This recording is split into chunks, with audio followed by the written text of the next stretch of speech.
But to just go back to the etymology of the word, entheogen is a more modern way of looking at hallucinogens or psychedelics. It comes from the Greek and Latin. The Greek prefix "en" means within, the first part of the word. Then in the middle of the word we have theo. That comes from the Greek noun theos, which means God or divinity. And then the last part, gens, in entheogen, comes from the Latin verb genere, which means to create. So we put these three root words together, and entheogen means to create or generate the divine within. It doesn't mean to become God. It means to work with and grow the spark of the divine within the individual by communing with this force that is capable of opening up an other dimensional experience within us. So you're seeing a divine realm or an otherworldly realm within the mind's eye when you commune with these compounds or helper spirits. They've been called psychedelics. It's a much more popular word for them. That comes from the Greek noun psyche, meaning mind, and the Greek verb delun, which means to make visible or to reveal by removing a source of obscuration. Now, what have I just said there? To make visible or to reveal by removing a source of obscuration is to do what? To de-occult. Literally, the word psychedelic means to de-occult. And again, I don't advocate for the irresponsible use of any of these compounds. I feel that they have a specific purpose that they can be used for to uplift human consciousness if they are worked with in a respectful way. So psychedelic literally means to reveal the mind or to de-occult aspects of the mind. These were the true sacraments of the ancient world, employed by early human beings.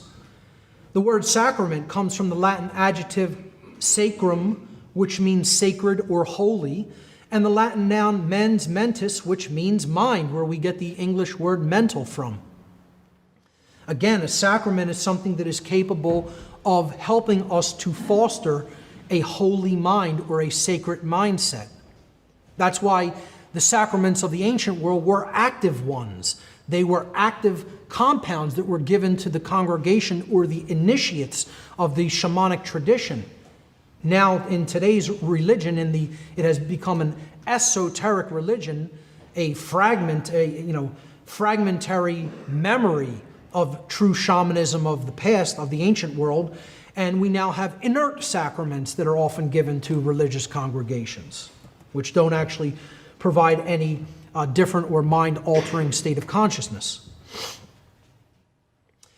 Sacraments or psychedelics or entheogens have also been referred to as communion. This is a religious term, of course, in the Christian tradition.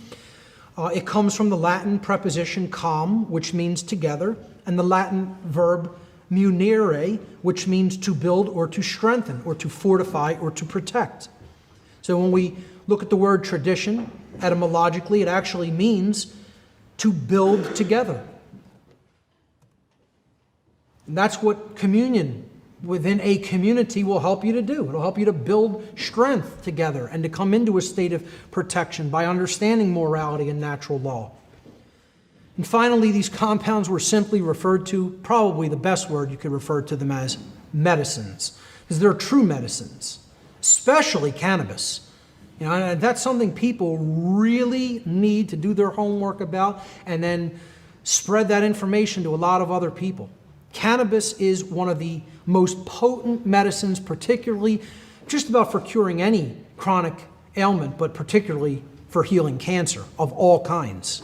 And this is something that has been occulted from most people's view because pharmaceutical cartels, you know, they want to clean up and keep people dependent on their drugs loaded with harmful effects and side effects for the duration of their natural lives.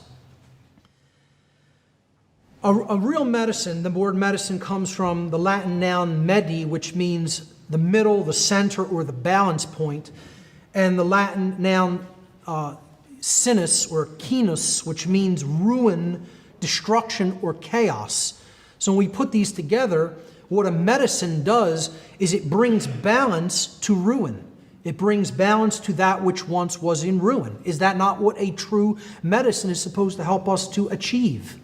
To re-achieve a state of balance. In other words, to bring order to that which was in chaos. And ultimately, what the shaman really worked with was knowledge.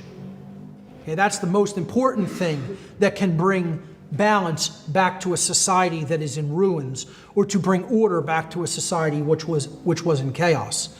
Knowledge was the ultimate medicine of a shamanic culture.